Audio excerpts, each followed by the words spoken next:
Hello everyone. Welcome and thank you so much for joining us for the Racial Justice and Interfaith Cooperation in the Age of Black Lives Matter webinar. My name is Calvin Taylor and I'm a manager here at IFYC, and I am joined by our esteemed panelists, Laurie Patton, President of Middlebury, Steed Davidson, Vice President of Academic Affairs and Professor of Hebrew Bible, Old Testament at McCormick Theological Seminary in Chicago, and my colleague Noah Silverman, who is a Senior Director of Strategic Partnerships here at IFYC. We are very excited to have this conversation, and I am personally excited to hear from our esteemed panelists, whom I will introduce more fully in a few moments. But before we begin, I'd like to share a few notes about the technology we are using today. Throughout the call, myself and the panelists joining me today will be using live audio and video.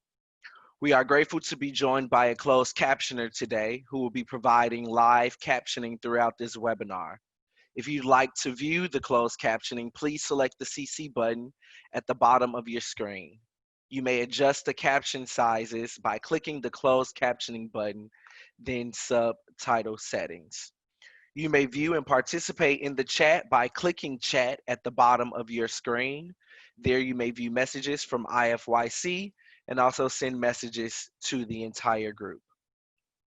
You may also submit questions for the presenters using the Q&A box at the bottom of your screen.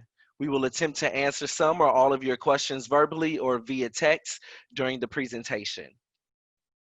At times, you will see the panelists looking at the screen or reading things that you are not able to view. That simply means we are screening your questions, so please feel free to drop them in the Q&A box at the bottom. I am also joined by two of my IFYC colleagues who you will not be able to see, but they will be also assisting in the chat box to answer any questions that you may have. Thank you for being here, Becca and Ashley. Before I introduce our panelists, I would like to take just a few moments of silence to honor the life of Jacob Blake, the Black man who was shot 7 times by police in Wisconsin, and also other victims of police violence, such as Breonna Taylor, George Floyd, Tony McDade, and all the victims of police violence and other forms of state violence. I think it's very important that as we have and continue to have these conversations and other conversations and initiatives around racial equity and justice, that we ground our time in the material realities that so many Black, Brown, Indigenous, and other people of color live in day to day.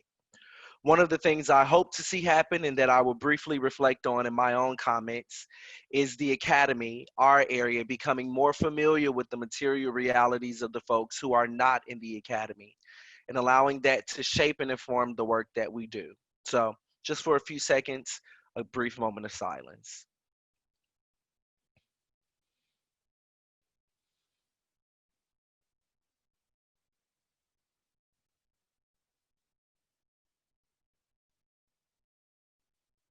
Thank you.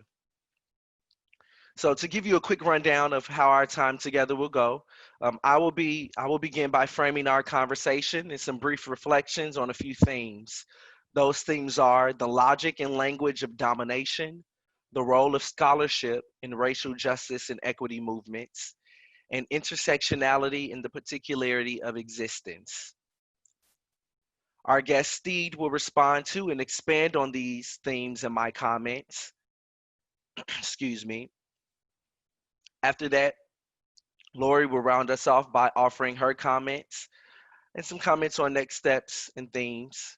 And Noah will finish us off by sharing some IFYC curriculum and some other things happening that we have and to answer your questions. So thank you for joining us. And now I have the great pleasure of introducing our panelists. Laurie Patton is the 17th president of Middlebury and the first woman to lead the institution in its 217-year history. She joined Middlebury in 2015 after serving as Duke University's Dean of Trinity College of Arts and Sciences and Robert Durn Professor of Religion. From 1996 to 2011, Patton served on the faculty and administration at Emory University, where she was the Charles Howard Candler Professor of Religions and the inaugural director of Emory's Center for Faculty Development and Excellence in the Office of the Provost. Patton is the author or editor of 9 books on South Asian history, culture, and religion. In addition, she has translated the classical Sanskrit texts and has published 2 books of poetry. Patton has lectured widely on interfaith issues and religion in public life, and she has consulted with the White House offices on faith-based initiatives and civic engagement. She is a graduate of Harvard University and the University of Chicago. Welcome, Laurie, and I'm happy to have you here. Steed Davidson, a native of Trinidad and Tobago, earned a PhD in Hebrew Bible from Union Theological Seminary in the city of New York, and an STM from Boston University, and an MA from the University of the West Indies. A member of the Society of Biblical Literature and an ordained elder in the United Methodist Church, Davidson is the Dean of the Faculty and Vice President of Academic Affairs and Professor of Hebrew Bible Old Testament at McCormick Theological Seminary in Chicago. A member of the Society of Biblical Literature, Davidson serves as the General Editor of Semia Studies. In addition, he co-chairs the steering committee of the Reading, Writing, Jeremiah section and serves on the Bible and Empire program units of the SBL. Davidson is the author of Empire in Exile, post-colonial readings of selected texts of the book of Jeremiah, as well as writing readings, the Bible in post-colonial perspective, and a co-editor of Islands, Islanders, and the Bible, Ruminations. Steed, I'm so happy to have you here and looking forward to being in conversation with you. Welcome. As Senior Director of Strategic Partnerships at IFYC, Noah works with college and university faculty and senior admins to explore the contours and implications of the academic study of interfaith cooperation and helping them to think holistically about interfaith cooperation across their campuses. Professionally involved in interfaith work for 2 decades on 3 continents, he holds an MA in Religious Studies from New York University. Noah served as the Associate Director of Multi-Faith Education at Auburn Theological Seminary, has worked for Religions for Peace at the United Nations, and the Parliament of the World's Religions in Barcelona. He has written numerous articles and chapters on the methodology of interfaith cooperation and the growing academic field of interfaith studies, and co-edited Interreligious Interfaith Studies, Defining a New Field. To my friend and colleague Noah, thank you for the work you do and welcome.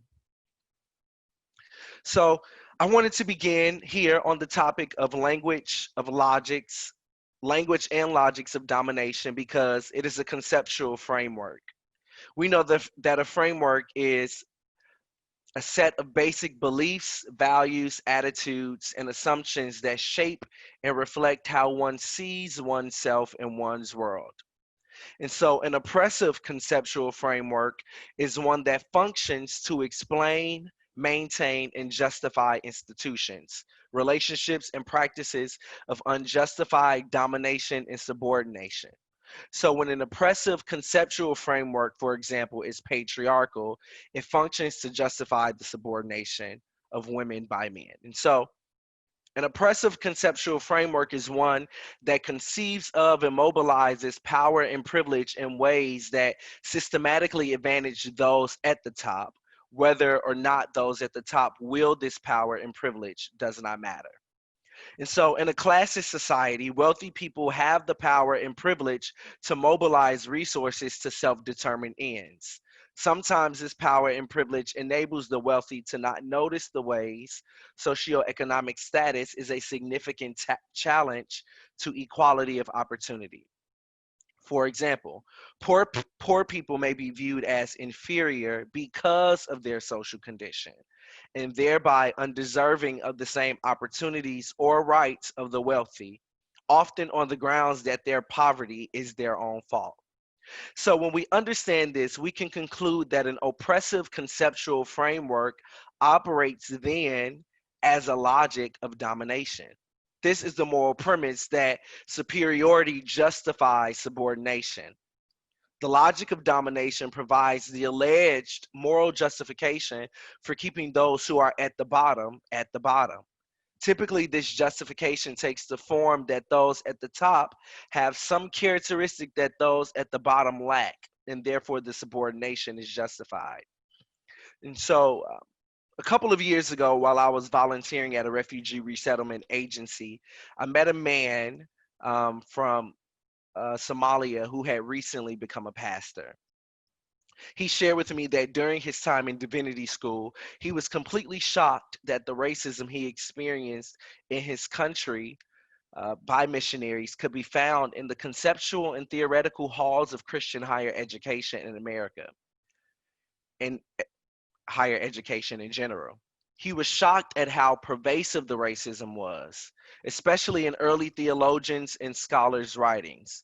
What shocked him the most, he shared with me, was the fact that some white theologians used to believe and teach that Black people could not be, in the Christian sense, saved or receive salvation because salvation was for humans and Black people were not considered fully human.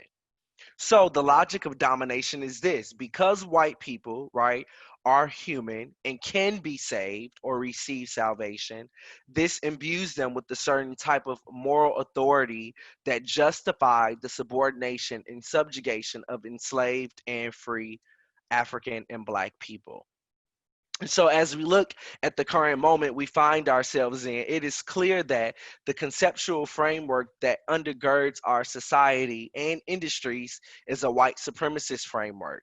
And the academy is not free and clear from this. The very fact that biological essentialism is still taught in some form at some of our most prestigious educational institutions in this country is an issue that we must seriously grapple with, but that also exposes these oppressive conceptual frameworks that still operate. This fact is one of the reasons that we must begin and continue to engage radical scholars who are challenging our most basic understandings of the way we organize ourselves as humans. Those foundations that allow those in the ivory tower to divorce scholarship from praxis and the material realities of those who are most marginalized in this country because of their race and other identity factors. Our institutions and academic and scholarly practices, right, the very frameworks that undergird higher education have been shaped in a white supremacist world. Even the ways in which we continue to imagine and build the field of interfaith studies continue to be shaped in some environments and institutions that do reinforce white supremacist culture. And so the question must be asked, what should we do about this? The second thing I want to briefly talk about is about scholarship and the role of scholarship in racial justice and equity movements. The writer and scholar Paulo Freire, in his book Pedagogy of the Oppressed, writes about how education is or should be a practice of freedom. The writer and cultural scholar Bell Hooks expounds on this idea in her book, Teaching to Transgress, Education as a Practice of Freedom, when she writes about how education should go beyond achieving a certain level of knowledge, right? The development of professional skills and or conformity to the status quo, but rather to nurture a reflective and critical stance to reality. The pedagogy calls for a reconceptualization of the knowledge base, linking theory to practice and student empowerment. Scholarship then should work toward dismantling these structures and systems and these frameworks.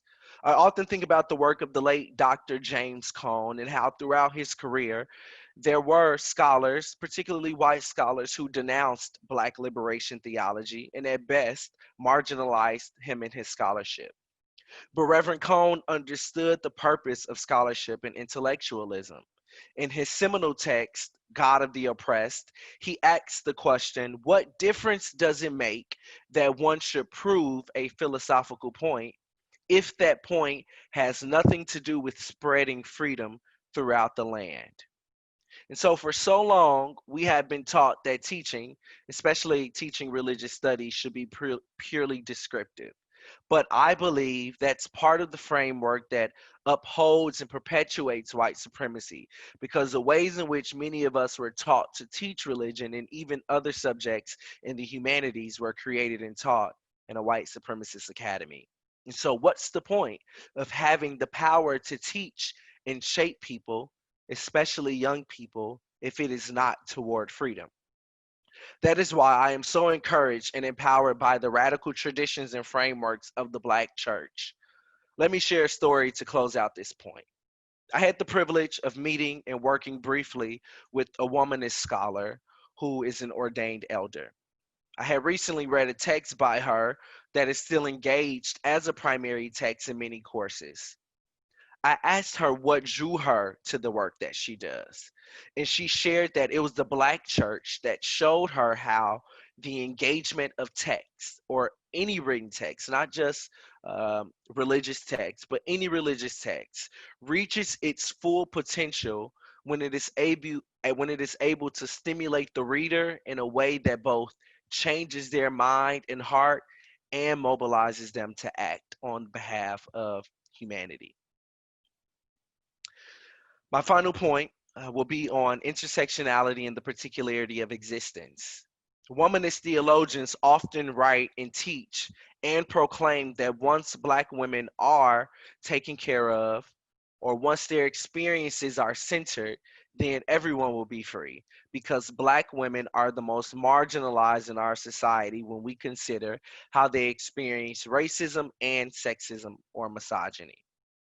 They are denied access to resources and opportunities and privileges based on their race and their gender. I use that as a preface and foundation to discuss the importance of paying attention to the particularity of experience and existence. When systems and structures of oppression and disenfranchisement are compounded to create unique and particular experiences of marginalization, that is something that we have to bring attention and light to, both inside and outside of our classrooms. So, for example, a Black Muslim woman experiences the white supremacist world in similar ways to a Black atheist woman, but also in very distinct and particular ways, right? Because of her specific identity as a Muslim woman. Intersectionality, then, is a tool of analysis that should be applied to interfaith spaces and initiatives as well. Civic interfaith leaders have a prime opportunity to use their skills and knowledge to draw people into anti-racism work through conversations and initiatives that both recognizes and honors people's particulars while also widening the circle so more folks can have a place at the table aimed at deconstruction and colonization. And so I am often encouraged by a phrase from my tradition that says, "There's room at the cross for you." This phrase invites everyone in without erasing or asking them to leave their particular existence and experience at the door. There's room for all of us to do this work in and from our unique positions. And so, with that, I welcome our guest, Steed, to offer his reflections. Thank you, Calvin, and thank you for setting the stage for us in these particular ways. Um, so I want to begin with a sort of historical narrative, one that I like to begin with when considering the issue around the struggle to validate Black life. And to say that from its earliest encounters with the oppressive and subordinating logics that Calvin described, Black people have always offered resistance in one form or another, and these resistances are an important place of starting. Even though I am going to point to a particular historical moment, there are many that come before this, because the encounter between sort of Western civilization and Black ways of being are encounters that are formed upon anti-Blackness that have consistently set out to devalue Black lives. The Haitian Revolution becomes one of those starting points for me, or the most important starting point for me. And I do it because it's the most visible and most successful articulation of the rejection of these logics of oppression. And as I would say again, there are others that have come before and since then.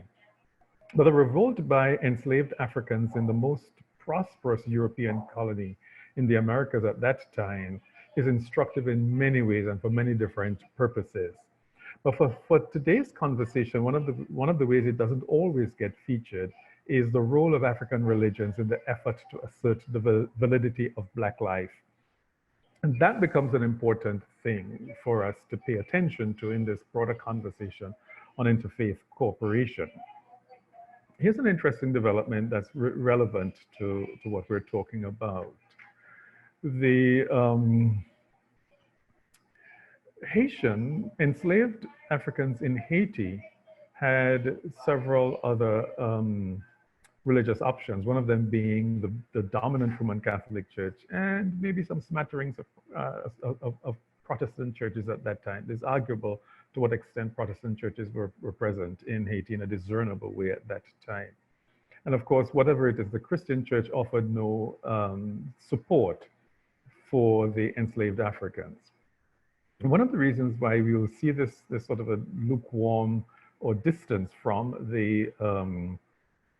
this issue of enslavement is one of the reasons is the Code Noir that the French instituted about 100 or so years before, aimed at ameliorating the conditions during slavery, and in some ways satisfying the demand in the Catholic Church that at least the slavery was not that dehumanizing because there were these efforts to make it better. But the Code Noir had some interesting spaces in it, one of which was to make Catholicism compulsory so that all enslaved Africans in Haiti were by legal definition Catholics.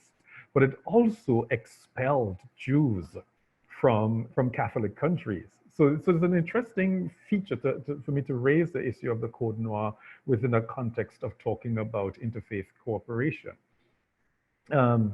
Voodoo priests stepped into the void left by this sort of the way the Code Noir evacuated the space of formal religions.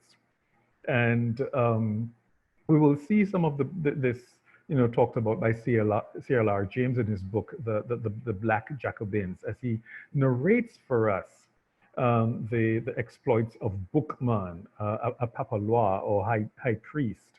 But one of the things C.L.R. James says was that voodoo was the medium of the conspiracy. And it was a very daring and bold conspiracy that Bookman helped to fuel and animate in many ways, because Bookman, for all of his different skills, had a set of social capital that allowed him to move between the mulatto and white populations in Haiti and actually do the surveillance necessary and intelligence gathering necessary to set up this plan. And the plan was to exterminate all the white enslavers and to take over the colony. Well, we know that they were able to take over the colony, and we know all of the things that took place. The outcomes of the revolution is clear. One of which always gets undermined in a number of different scholarly accounting on the struggle against sort of anti-imperial struggles is the way in which the Haitian Revolution animated enslaved Africans throughout the Americas, and at the same time disturbed and unsettled enslavers throughout the Americas. And you will see some evidence of this, the kind of a scramble to ensure that comes down. But Bookman, the voodoo priest in a Catholic country where baptism was forced, is emblematic of several other enslaved leaders during that period. Kind of double consciousness, double belonging into multiple spaces, out of necessity, as a kind of a anti-colonial and anti-slavery perspective to restore the struggle for Black life. So there's this mixture, of course, of Europeanized culture and religion that is inflected or underlaid or expanded or subverted by a broader African religiosity. And you're going to see this happening in various places, like the Christmas Day Rebellion led by Sam Sharp in Jamaica, a Baptist preacher. Or even more telling is the ways in which the kind of the religious imagination and practices of Nat Turner, and the way he combines his reading of the Christian Bible, inflected with deep African religiosities. I'm laying these out to make the point, one, of the historical trajectory of the struggle to assert the validity of Black life, and also how broad religiosities have undergirded those movements. But in some sense, in doing so, it has emerged not necessarily through what we will call, for our purposes today, interfaith cooperation, but through an enacted set of religious practices, a set of practices that in more ways reflect Black ways of being.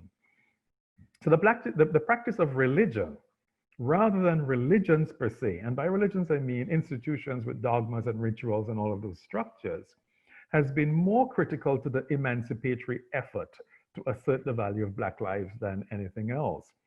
Framing it this way, it becomes important for us in order to be able to capture various religious activities in history, as well as the various religious activities that currently occur among activists and supporters, particularly in the Black Lives Matter movement.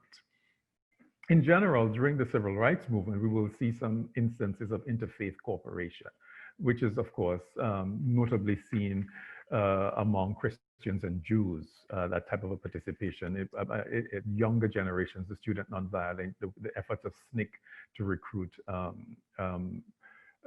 white students from the North, and a number of persons, Jews, who participated in it. The other part that I'm also interested in of the civil rights era is the role of the Nation of Islam, and more so that of Malcolm X. The Nation is an interesting case since it represents an amalgam of Muslim and Christian features inflected through a black power lens, and we could quibble about what that actually means. I'm not too interested in that, but it's safe to say that I think we will all agree that you do not have purely Islamic features in the Nation.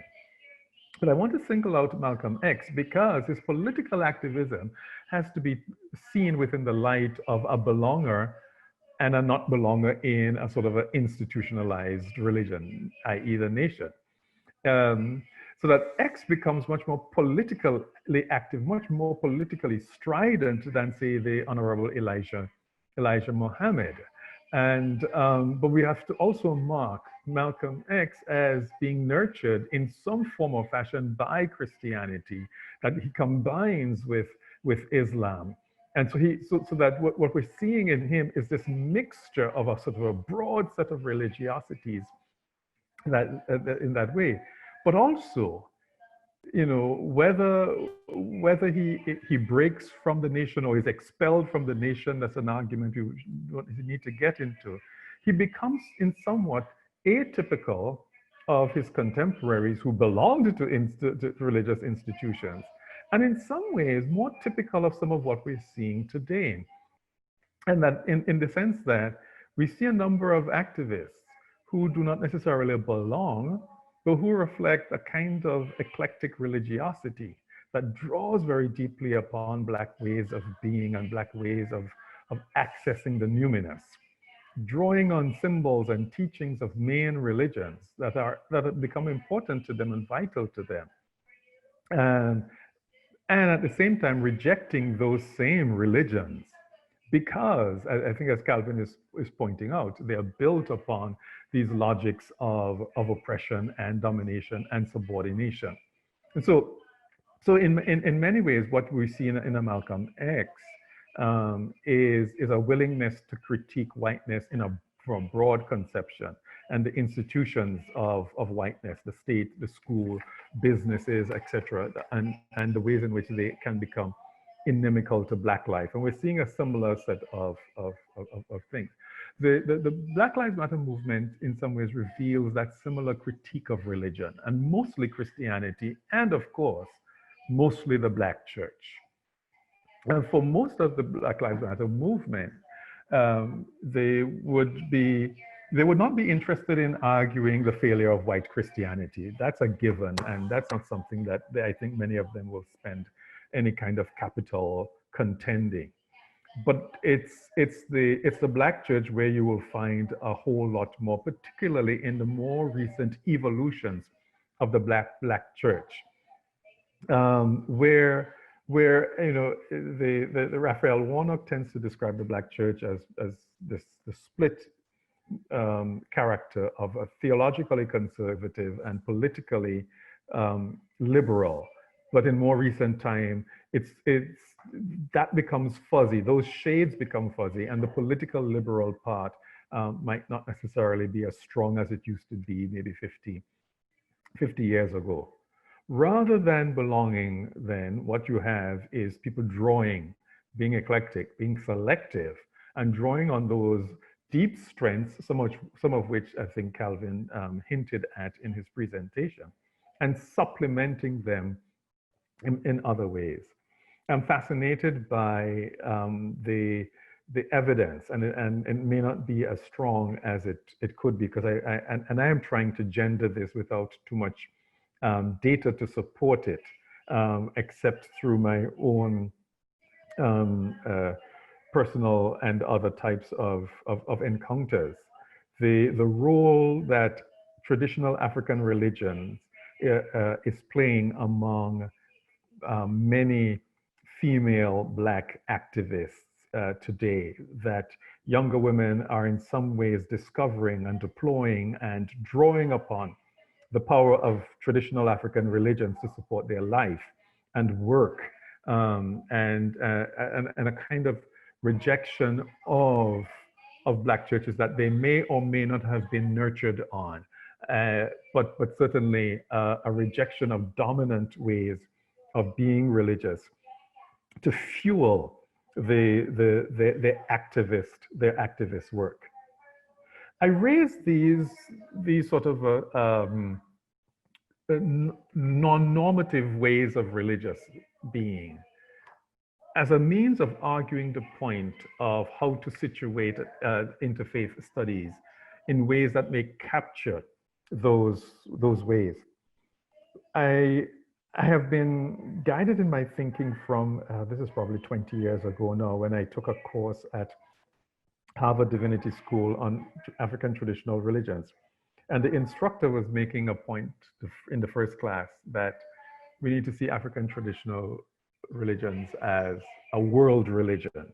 And the scholarship doesn't allow it because, well, Christianity, Judaism, Islam were world religions. And his question was, what makes them world religions?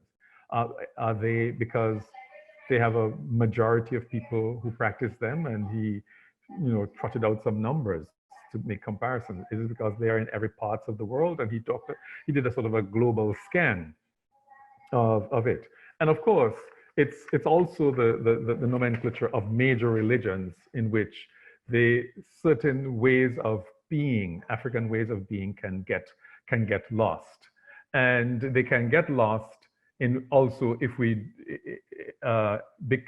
get lost in because we're not attentive to how Black activism, the people on the front lines in support of Black lives, are drawing on deeper wells, broader wells of religiosity to fuel and animate their work that we don't see from the more traditional, established, and institutionalized ways of religious being.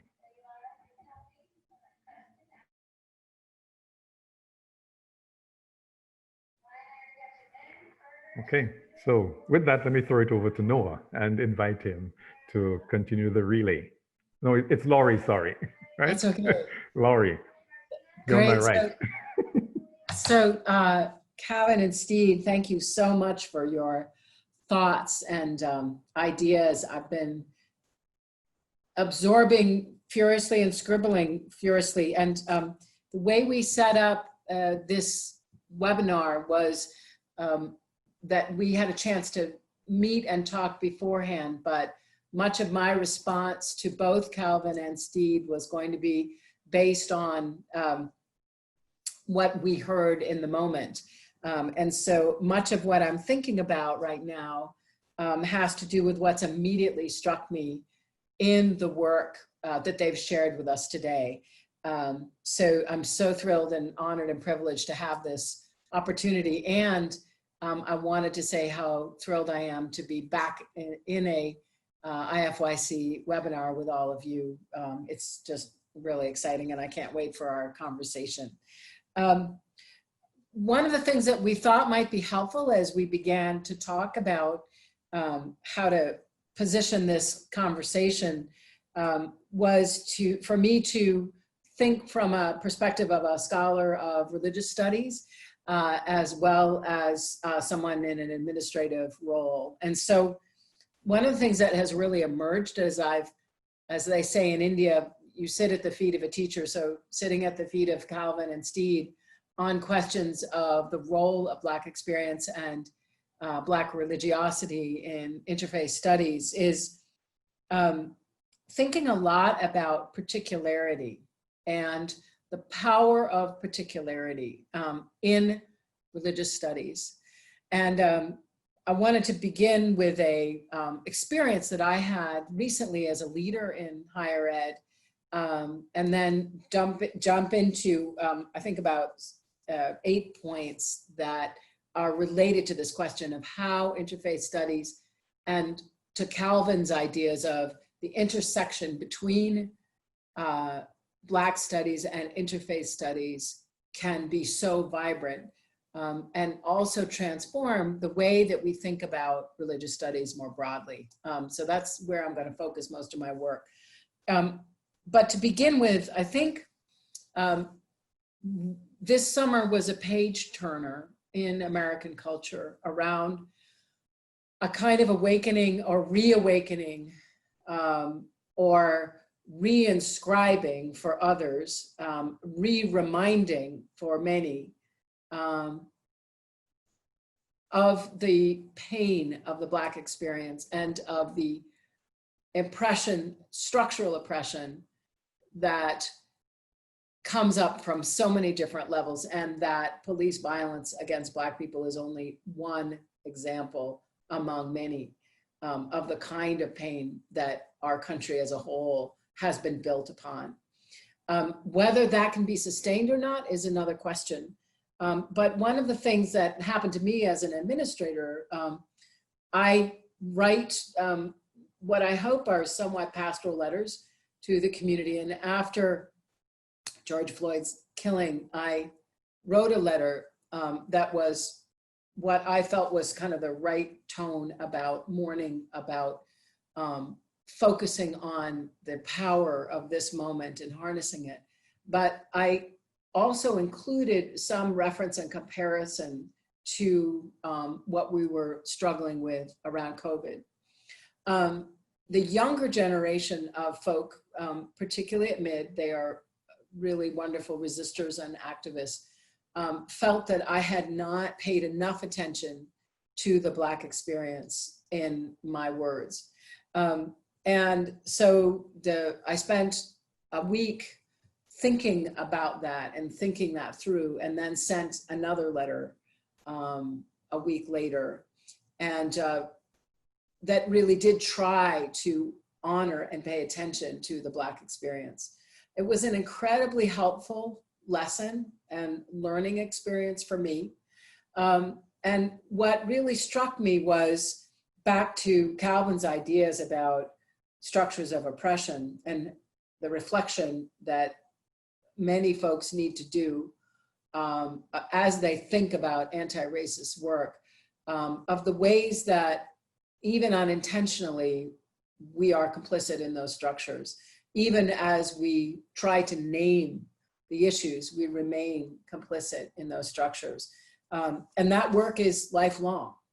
So it was a really important thing. And what I was inspired by was this call to particularity. And so I would say two things around the question of our historical moment and how we might think about this. I think that what Steed was talking about is Black religiosity, what Calvin was talking about in terms of the role of intersectionality and the particularity of experience. I think that a turn toward that can really revitalize religious studies in some interesting ways, and I'm going to talk about that in a second. And the second thing is that it can also revitalize what I've come to care about deeply, and that is the public study of religion.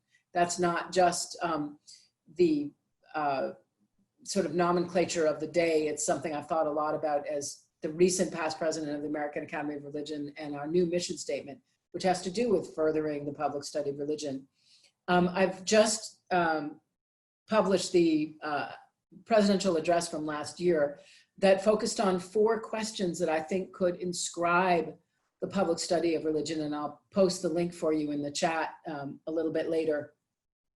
But the 4 questions are that should ground the public study of religion, and I think really ground interfaith studies, already ground interfaith studies in some very important ways, are who is around us?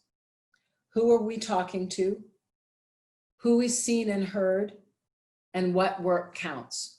So who is around us? Who are we talking to? Who is seen and heard? And what work counts? And those are ways of access into particularity, not just, as Calvin and Steed have implied, to be descriptive, but in fact, to change concepts. So I think we're at a moment where religious studies is being called in its need to be decolonized.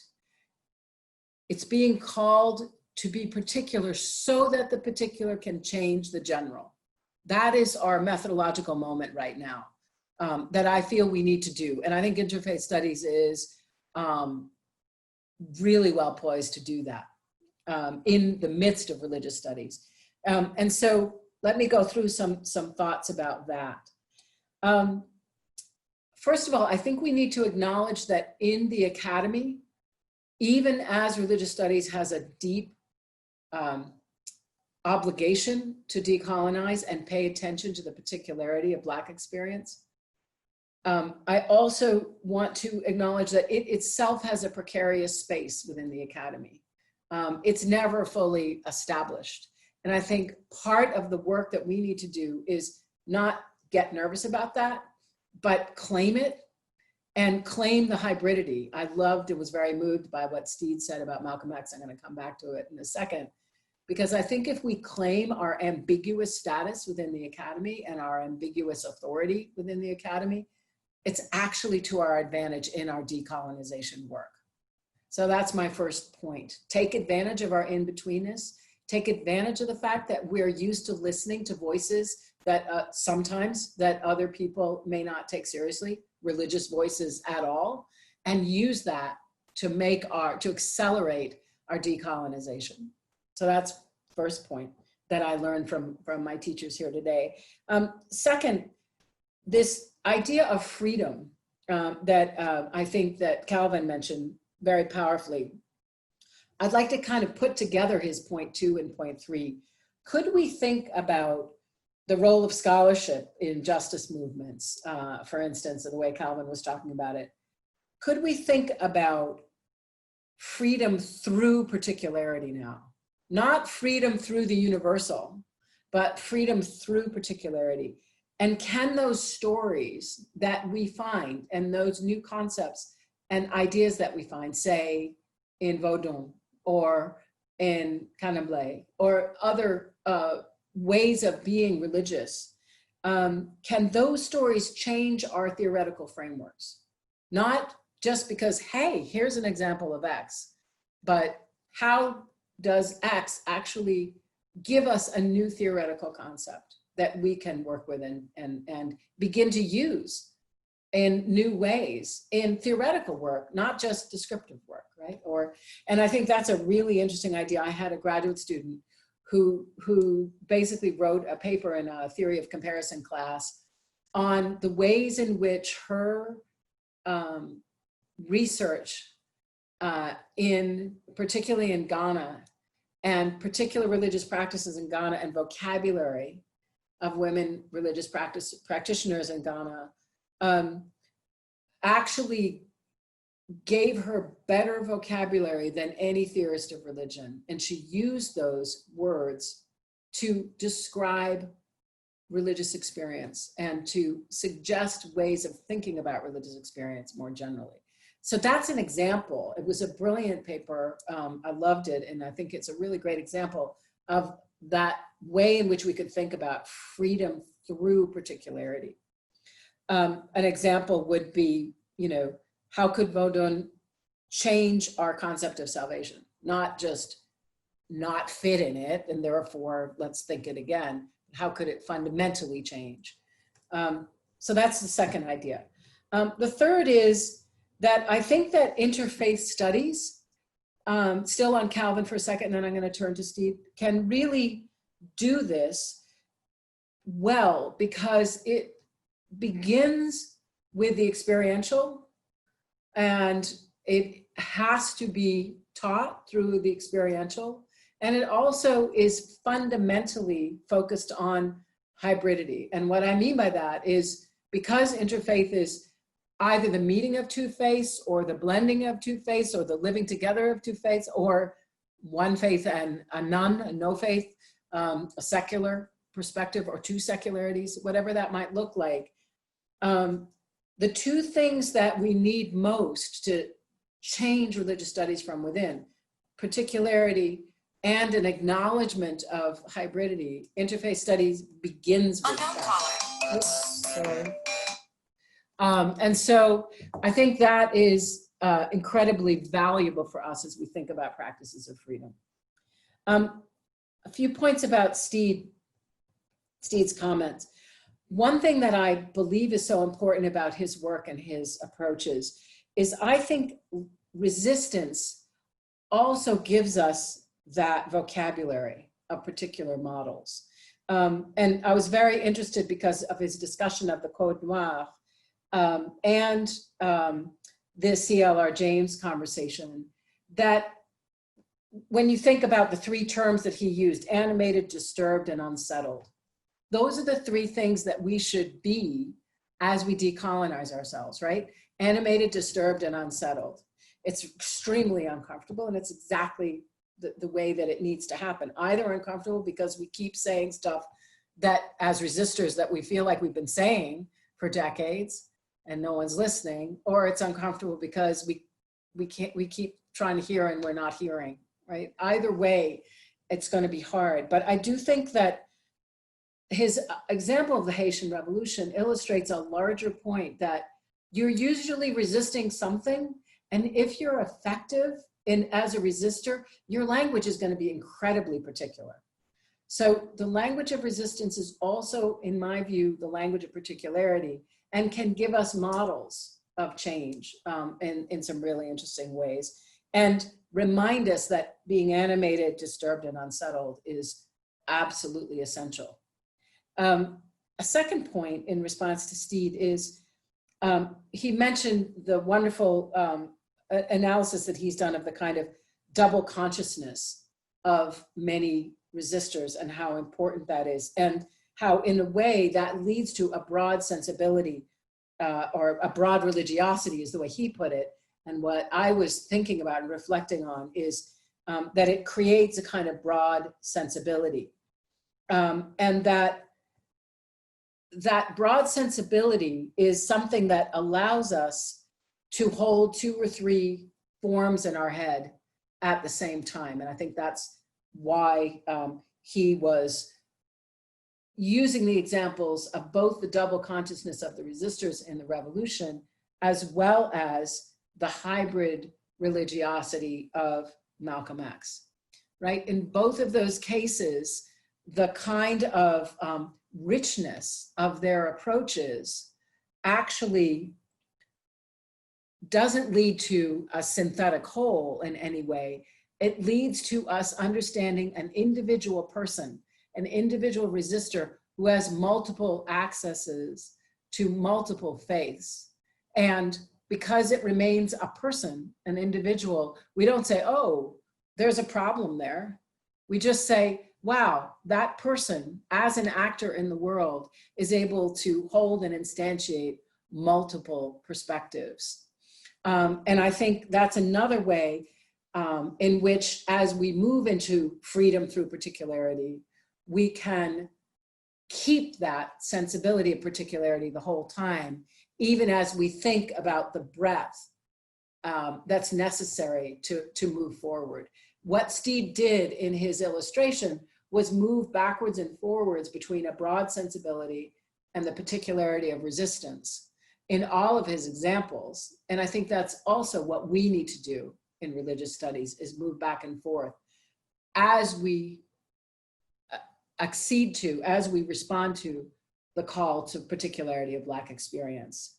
And then the final thing I'll say that was so helpful was what Steed remarked upon about interfaith studies in this context. I think that interfaith studies, because it focuses on encounter, conflict, synergy, all the things that it does of individual actors and political parties and the public sphere where people orient around the transcendent differently, as Eboo Patel puts it so well. There is a way in which we have to discern in interfaith studies the motivations of those actors and the complexities of those actors in such subtle and complex ways. It gives us a better hermeneutic, a better interpretive way of thinking about what we need to do more broadly, right? If you do a case in interfaith studies in a classroom, you're going to be looking at the motivations of all the actors in a way that you wouldn't necessarily in a religious studies classroom. So I think that's one of the reasons why interfaith studies can animate religious studies in the decolonization practice. My final thought is something that was just an aha moment for me, and that is what I learned from both Steed and Calvin in these presentations and in talking to them earlier, is I think it also can give us a better way to develop a sensibility of harm. And what I mean by that is, as we think about interfaith encounters, synergies, ways of living together, and conflicts, we are always imagining and trying to imagine better the possibility of harm that those encounters, when they go badly, could create.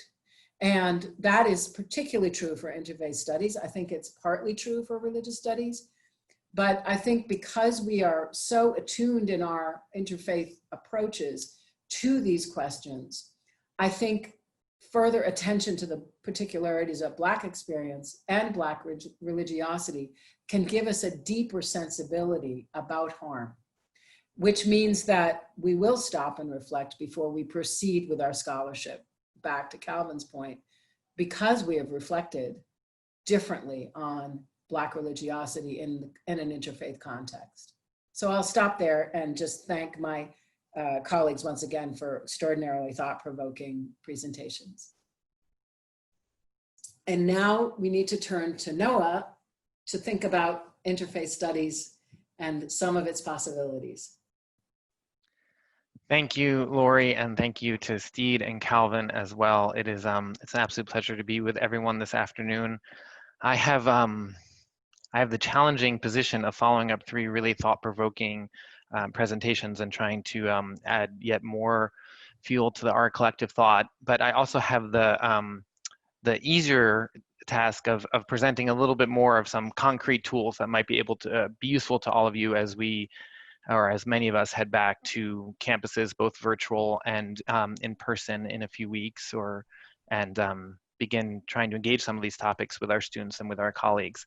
I will say before I dive too much farther in that if folks are already starting to think of questions that they have for any of the panelists, any of the presentations, please feel free to go ahead and populate those in the Q&A.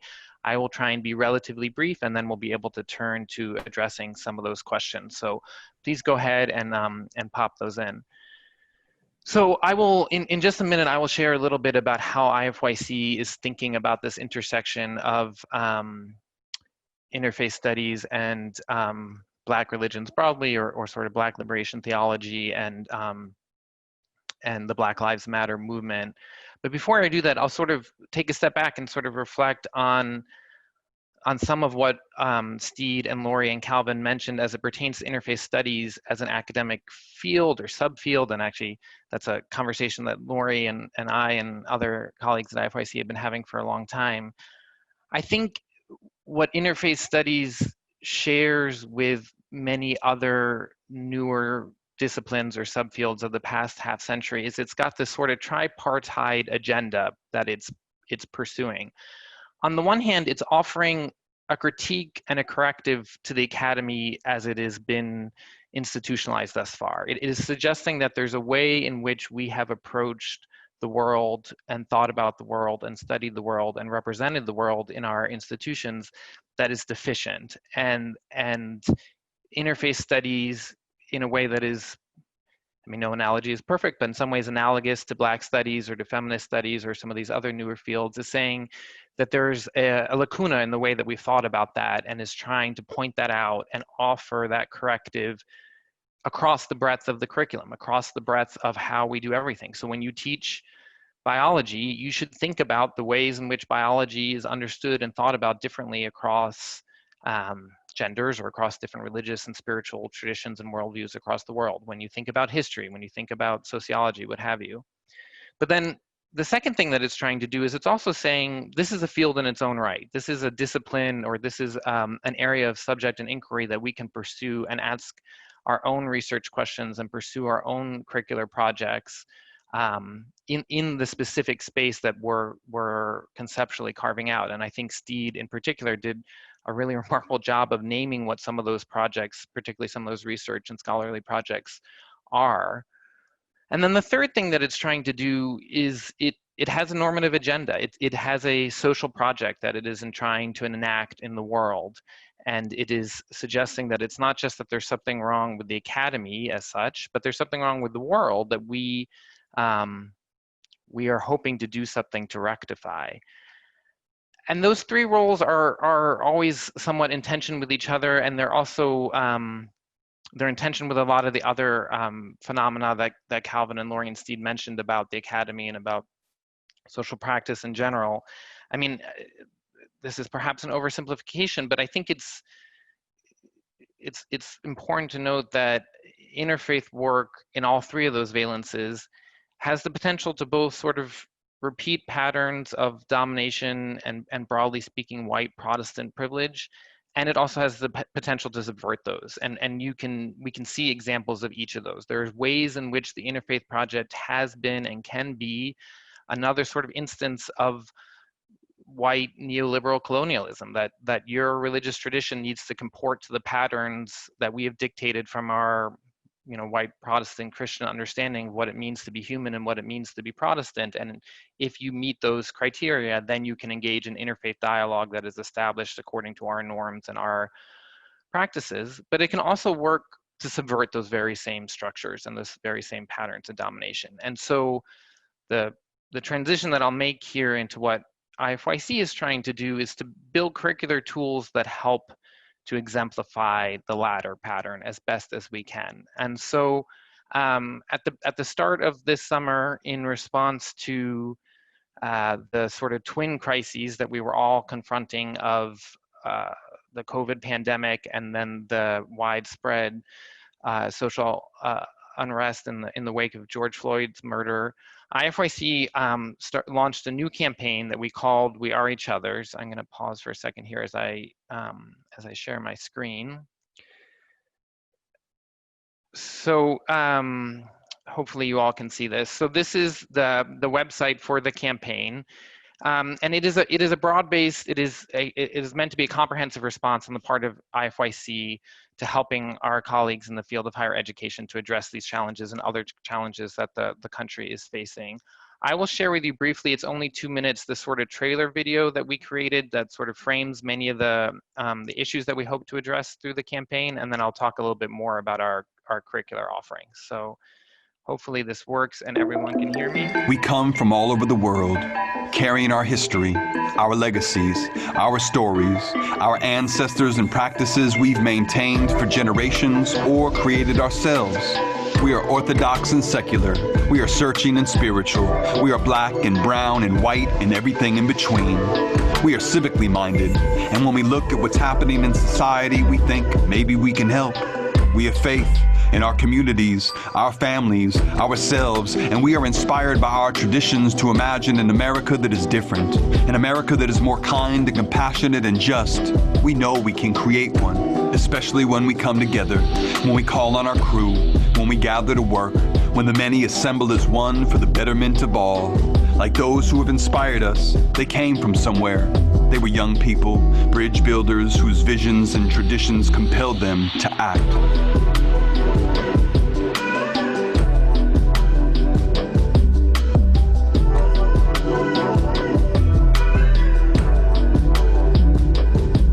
They were brave and outrageous.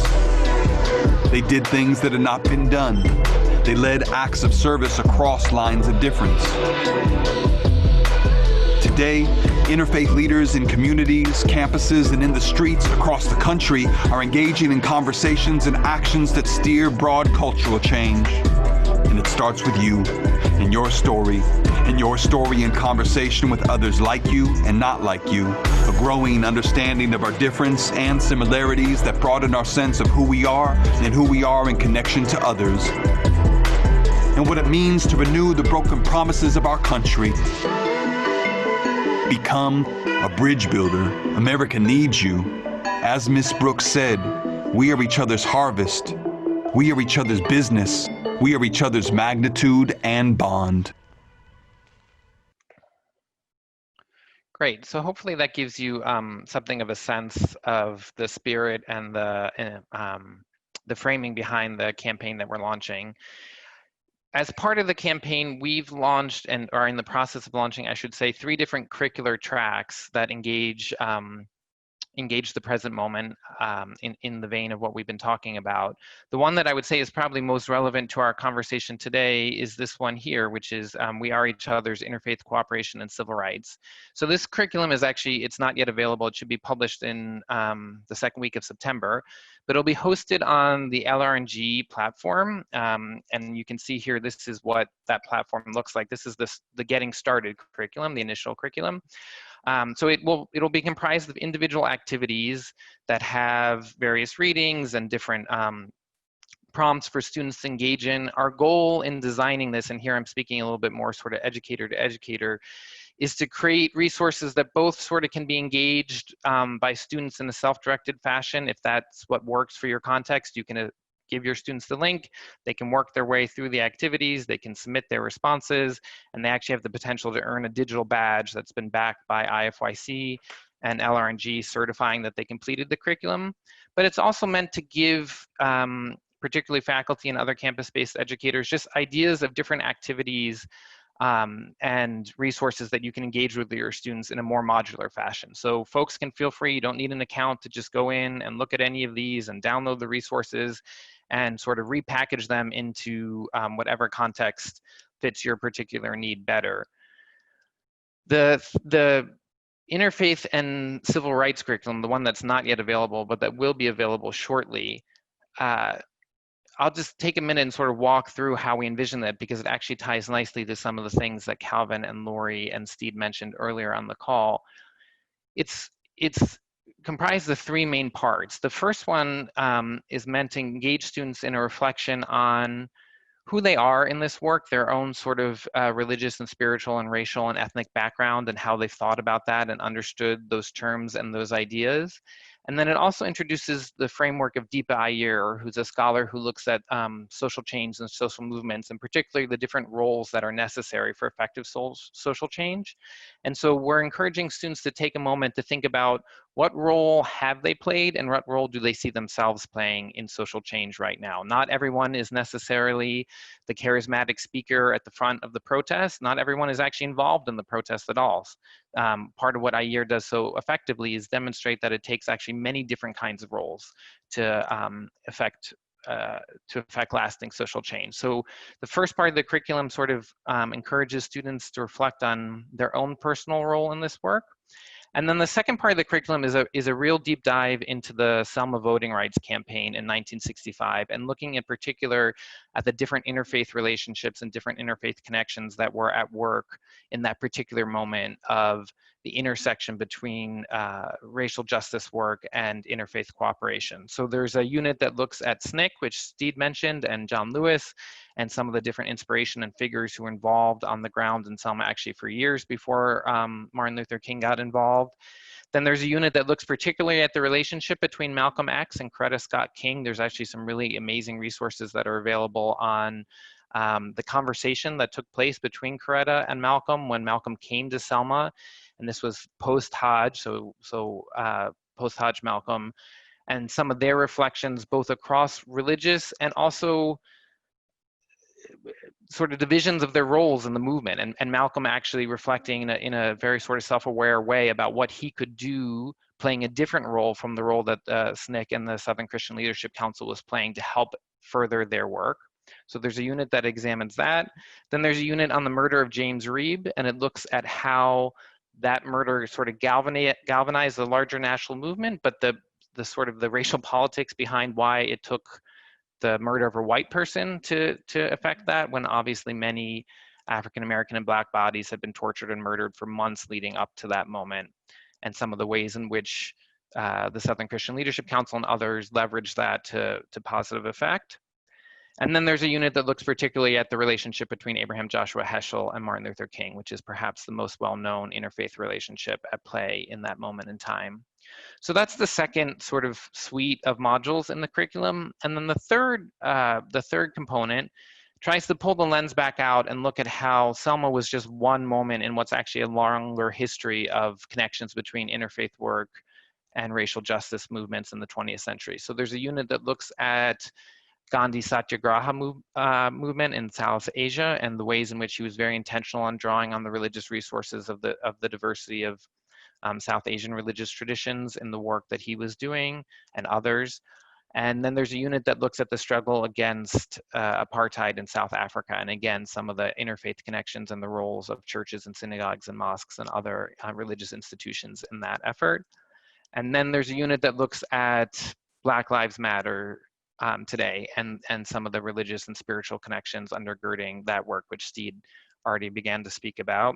And then finally, there's a call to action at the end, encouraging students to think about ways in the context of the role that they play, of where they are in their life, about what they can do to get involved in racial justice work from an interfaith leadership perspective.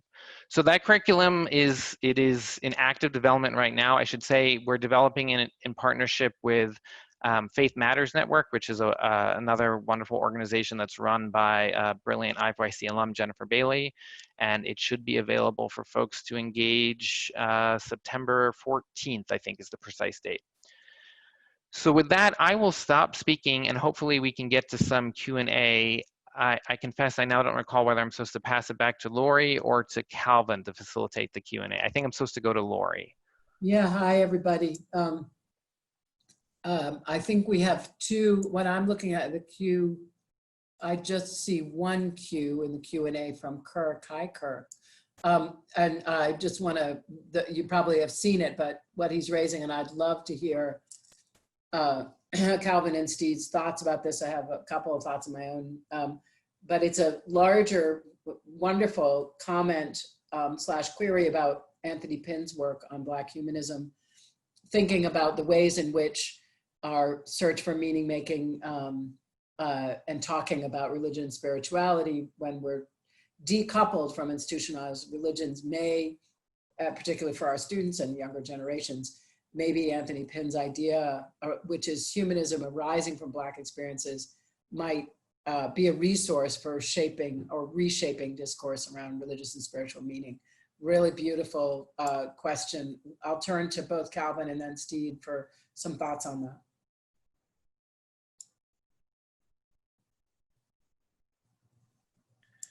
I'll jump in here. Thank you, Kirk, for that question. It is a great question, and I've been thinking about it since I saw it. I do enjoy the work of Anthony Penn as well. I think, very briefly, so we can get to any other questions that we have, that Penn's framework, right, that's arising from the Black experience offers us a sort of a flexibility that most young people, at least in my experience with teaching and being relatively young myself, a lot of young people don't think the typical world religions or the way in which they've experienced them and learns them offer, right? This sort of flexibility that allows them to bring many different type of things together, right? This sort of hybridity, if you will. That's very alive and dynamic. That's not static, etc.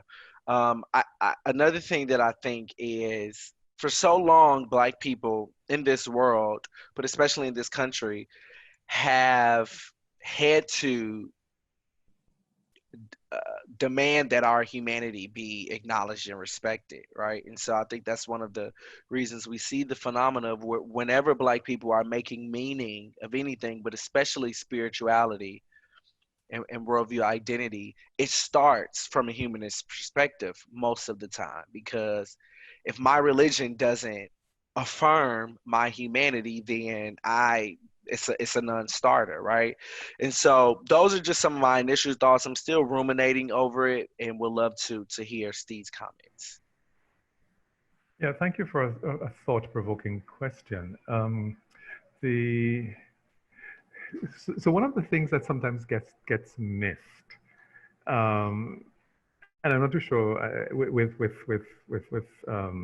Anthony Penn's work, which gets sometimes interpreted as aggressive in relation to Christianity or very negative in relation to the Black church, is his deep questioning of what does it mean for Black people to belong to religions or to institutional religions, and what role are we playing there? And I think that is part of what this raises, and for me, for what it's raising, in that all belonging is not the same. All participating, say, in Christianity is not the same. In some sense, I kind of go back to this notion of people converting to Christianity, enslaved people converting to Christianity, forced in many ways, and in some ways voluntary. But that conversion did not always necessarily mean that they were doing it out of self-interest. In some ways, it could be, look, this is the vehicle for religious expression here. This is the space, that the dominant space where I could express my religiosity. And in some ways, I think some scholars would argue, enslaved Africans' participation in Christianity saves it from being this dead, decaying product that is bent upon the oppression of people, on justifying the kinds of logic Calvin is talking about. So for me, it's kind of it's to open up the broader conversation, not so much from the perspective of, do you belong to the institution or do you not? Do you work outside of the institution or do you not? But what does participation look like, and why are people participating at that level? And what do they get when they participate, and when they reject the institution and express it outside? Those are bigger conversations for me. But thank you for that question. Thank you, Steed and Calvin. I would add a couple of things here too. What I think is so powerful about Tony Penn's views is that it also destabilizes white humanism, right? So if there ever was a category that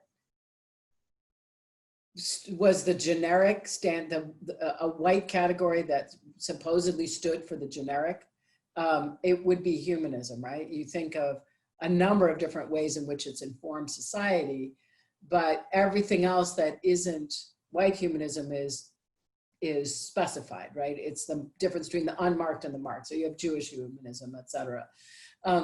But I think what Pinn's doing with Black experience more broadly is make a religious tradition, and he says this very explicitly in his work, he makes a religious tradition out of experience, defining religion as a relationship to the transcendent rather than and to what is understood as a transcendent rather than a theological claim per se. So that's really powerful. And I think that's one of the major contributions that people haven't really focused on as much in his work. And therefore, I think it's another reason to look at the lens for Pinn is because he does decenter that and says, hey, wait a second, there's lots of humanisms here and we need to claim that differently. The other thing I would say is that, he defines, I remember something like, God is not immaterial, but we understand, a humanist would understand God as a liberating myth that is unsubstantiated. Doesn't matter, we don't have to substantiate it. The theological project is different than the humanist project. So he doesn't actually deny an existence, but connecting that conversation to Black experience rather than to white European theological discussions about the existence of God, incredibly powerful move. So those would be the other two things that I think could be useful for us about Pinn in this moment. I'm going to turn to Noah, Omar Kalam's comment, question about a new field of interfaith studies. How does it grapple with traditional studies, particular to individual traditions such as theology or spirituality? Can interfaith studies be normative? Yeah, thank you, Omar. So, no, please go ahead. Oh, sorry. I was just going to read Omar's question, which was, yeah. How does a new field of interfaith studies grapple and develop traditional studies, particular to individual traditions such as theology or spirituality, or is that outside the scope of interfaith studies? Could interfaith studies develop normative claims for the academy or society at large without critical engagement or reference to traditions, particular theologies? So there are many layers on which I could answer this question. I mean, the first is interfaith studies is still very much in development. So it can and will do whatever scholars who sort of claim that mantle choose to do under that mantle of interfaith studies. I think from IFYC's perspective, I'm not quite sure if this is what you're getting at, but it should be obvious to all of us, of course, that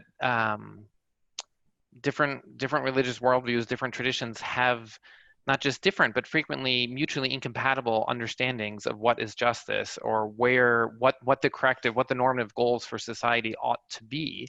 And it's actually for that reason that IFYC has historically sort of shied away from actually using justice language at all, which is something that we are now wrestling with afresh this summer. But one of Ibu's more provocative points is to note that the largest interfaith gathering in the country is most likely the March for Life in Washington, where evangelical Christians, Catholics, and Mormons who have very deep and very long-standing and actually historically violent interactions with each other all collaborate together on a social justice issue, which is protecting the life of the unborn. So I think interfaith studies has to be self-critical and reflective about what types of normative claims we are and are not willing to make, beyond the claim that it is good for traditions to be interacting positively in the first place. But each of those terms is inherently problematic. I would recommend for this conversation actually 2 chapters in the book that I edited with Ibu Patel and Jenny Pease. There's one specifically on the connections between interfaith studies and anti-racist approaches by Janine Hill Fletcher, which is a really strong chapter. And then there's another chapter from a team of folks at Elon University, Brian Pennington and Amy Alaco and Jeffrey Clausen, looking at this particular question, looking at the the tensions between interfaith studies as an academic project and interfaith cooperation as a social project, and the need to sort of engage in critical self-reflection across those lines. Thank you. No, I think another thing that I might add, and I would love to hear from Calvin on this as well, is I think many people proceed with interfaith work from a very specific faith perspective, if I'm looking at the first part of Omar's question, that is going to be explicit in everything that they do. And I think interfaith work would not want to deny or, have a concern about that the way that's been a traditional problem in religious studies. Rather that it needs to be explicit, but that it can absolutely continue based within that theological or humanist or spiritual tradition. I know that probably is a basic point, but I think it needs to be pointed out because it's so different than many other approaches. Calvin, what are your thoughts about this? Thank you, Laurie. I tend to agree with that, the way you conceptualize that. I think, interfaith studies, at least in my own experience, for me, what I've experienced is that it's very Christian-centered. And coming to IFYC, joining IFYC, I've been privileged to be in interfaith spaces that were not, right? And so I think one thing that, and I think it gets to maybe Kirk's question about Anthony Penn's works or Steed's reply to his question, is that we do have the opportunity to really radicalize the way in which we understand even the point of interfaith work. When we allow space for there to not be a particular main tradition. Sense, right? I think about, Anthony Penn's work on really sort of radicalizing the notion of which humanism are we discussing. And I think the same has to be asked about Christianity. Which Christianity are we referring to when we say certain things or when we refer to Christianity? I think, when you talk about the movement for Black Lives, the spaces that I frequent, and when I hear younger folks sort of stepping away from or denouncing or even problematizing Christianity, it's often, right, a certain type of Christianity. And so I just think one thing that we have to continue to do is, while we make space for folks to come to the table with their particular tradition, we have to also make space for how they understand their own tradition. And I think interfaith studies has a great opportunity to even help religious studies do that, even inside the classroom, to sort of really expand and make room and make ways for folks to make meaning in ways that don't necessarily make sense because we haven't seen it yet. Steed, any thoughts on this from your perspective? I've been searching for a statement you made earlier, Laurie, and I don't know why I didn't write it down, but it was something to the effect of